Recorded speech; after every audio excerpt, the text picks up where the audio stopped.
Hello everyone, hope you all are doing great and learning English every single day. তো আজকের ভিডিওতে আপনারা শিখতে চলেছেন দুই ধরনের রিয়েল লাইফ অ্যাডভান্স স্ট্রাকচার। তো এই দুটো স্ট্রাকচার ভালোভাবে বুঝতে হলে আপনাদের কিন্তু ভিডিওটা পুরোটা দেখতে হবে। তো চলুন ভিডিওটা শুরু করা যাক। অনেকক্ষণ ধরে আমি তোমাকে খুঁজছি। অনেকক্ষণ ধরে আমি আমার মোবাইলটা খুঁজছি। অনেকক্ষণ ধরে আমি তার জন্য অপেক্ষা করছি।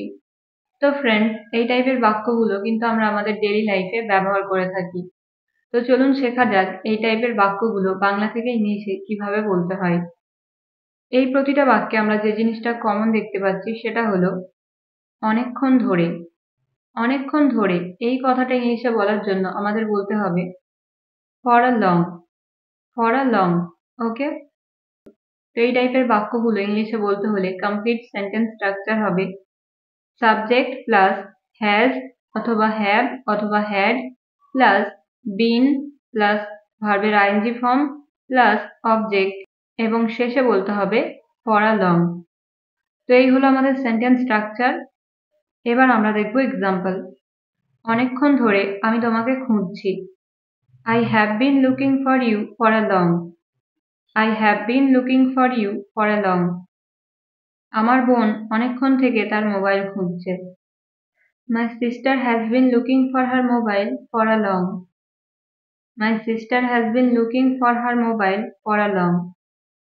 পরের এক্সাম্পল, আমি অনেকক্ষণ ধরে সেখানে দাঁড়িয়েছিলাম।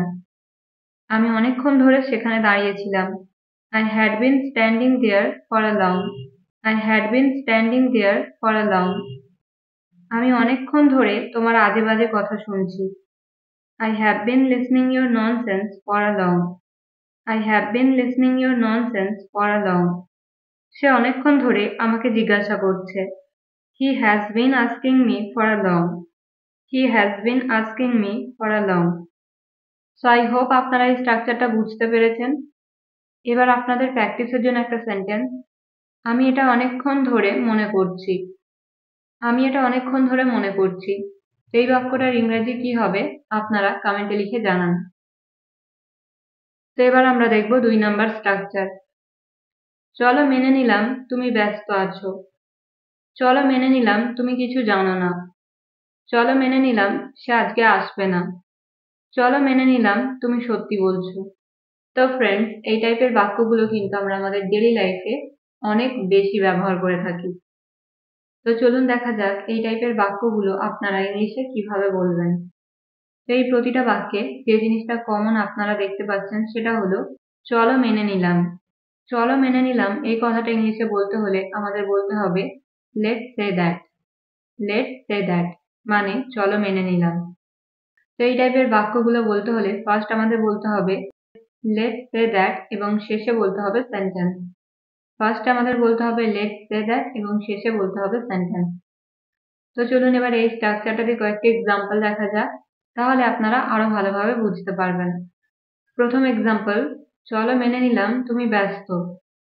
চলো মেনে নিলাম তুমি ব্যস্ত। এই বাক্যটার ইংরেজি হবে let's say that you are busy. Let's say that you are busy. চলো মেনে নিলাম তুমি কিছু জানো না।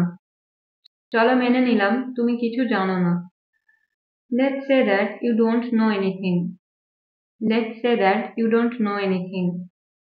চলো মেনে নিলাম তারা আসবে না। Let's say that they won't come. Let's say that they won't come. চলো মেনে নিলাম তুমি গাড়ি চালাতে পারো। Let's say that you can drive. Let's say that you can drive.